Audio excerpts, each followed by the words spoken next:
Shalom saudara, saya Uncle Mandil dan hari ini Uncle Mandil dari alam ini berbagi kepada saudara ya. Dan yang Uncle Mandil mau bagikan adalah seringkali kalau kita dengar, kalau kita lihat di berbagai platform di mana orang seringkali menekankan akal, mengutamakan akal, betul? Betul.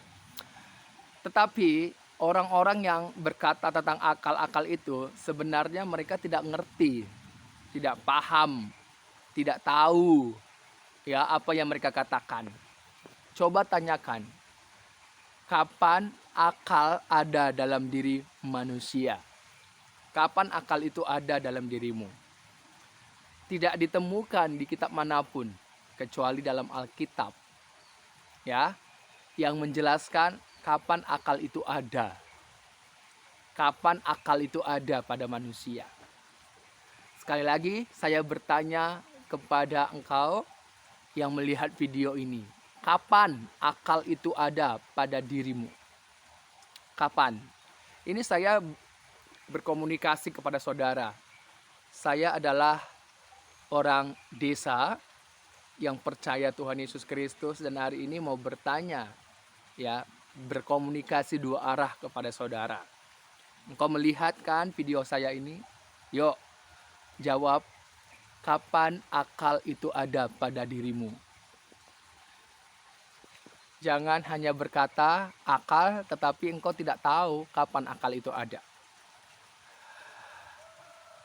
Dan hari ini, sambil kita mendengar jawaban dari kamu, saya akan mempertunjukkan di sekeliling saya seperti apa.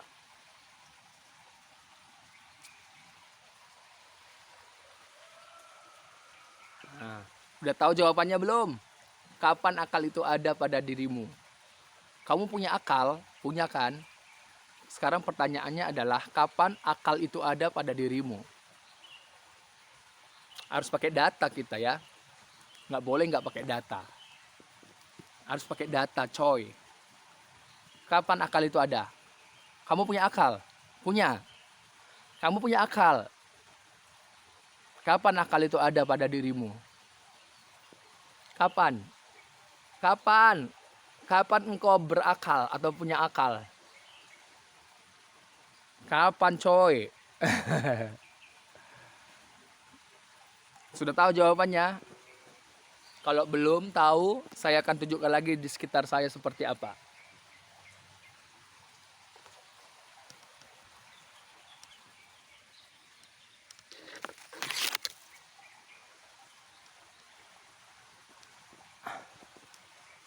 Udah tahu? Kapan? Udah tahu belum? Lama banget sih. Kapan akal itu ada? Akal itu ada pada saat apa? Ini saya terangkan ya, dari sisi iman saya sebagai orang percaya dalam Yesus Kristus. Saya menggunakan Alkitab, ini data saya. Akal itu ada ketika aku, engkau, atau yang lainnya hidup. Hidup. Kalau engkau tidak hidup, engkau tidak punya akal. Itu berarti akal itu ada engkau miliki ketika engkau hidup. Nah, sekarang pertanyaan berikutnya. Kapan engkau dikatakan hidup? Kapan engkau dikatakan hidup? Harus ada datanya dong. Ya. Jangan hanya asbun, asal bunyi. Kapan? Kapan engkau hidup? Ayo, gunakan data. Gunakan data. Kapan kau hidup? Saya akan menggunakan data dalam Kejadian pasal 2 ayat yang ke-7. Dikatakan di sana apa? Kejadian pasal 2 ayat yang ke-7. Sebentar, saya akan buka Alkitab saya. Nah, oke. Saya akan bacakan ya. Saya menggunakan data ini. Firman Tuhan, ini data ya, ditulis oleh para rasul, ditulis oleh para nabi, orang-orang yang dipakai oleh Tuhan. Ya, jadi ini data. Data. Sekali lagi, ini adalah data. Ya, firman Tuhan itu juga adalah data. Ya, ayat-ayat firman Tuhan ini data. Oke, saya akan menggunakan dalam Kejadian pasal 2 ayat yang ke-7. Dengar baik-baik. Ketika itulah Tuhan Allah membentuk manusia itu dari debu tanah. Debu tanah dalam bahasa Ibraninya, teks Ibraninya apa? Hafar, hadamah. Hafar itu debu, hadamah tanah itu. Jadi debu tanah itu. Hafar, hadamah. Oke, selanjutnya. Dan menghembuskan manusia itu, mengembuskan nafas hidup ke dalam hidungnya. Demikianlah manusia itu menjadi makhluk yang hidup. Nah, jadi kapan manusia hidup? Ketika Tuhan Allah menghembuskan nafas hidup ke dalam siapa? Ke dalam hidungnya, dalam fisik manusia ini dari debu tanah.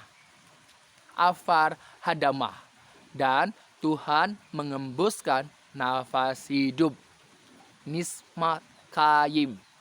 Ya, nafas, roh atau angin, tergantung konteksnya. Ya, kaim hidup, nafas hidup. Jadi kenapa nafas hidup? Karena Tuhan Allah yang ku sembah, yang ku kenal di dalam Tuhan Yesus Kristus itu hidup. Kenapa hidup? Karena Allah memiliki rohnya. Roh dalam diri Allah itu kekal. Makanya dikatakan nafas hidup. Allahku hidup. Gitu. Ini loh, saya gunakan data loh. Ya. Jadi saya ajari kalian supaya paham, mengerti. Ya. Nah, tidak ada di kitab manapun kecuali Alkitab yang menjelaskan bahwa manusia yang dibentuk oleh Tuhan Allah itu dari debu tanah. Itu fisik. Jadi fisik ini dari debu tanah. Makanya fisik ini bukan kekal. Yang kekal apa? Tuhan Allah mengembuskan nafas hidup. Nafas hidup itulah yang kekal. Jadi yang kekal berada di dalam yang tidak kekal ini. Nih lihat. Tidak ditemukan di kitab manapun atau di ajaran manapun. Hanya di dalam Kristen.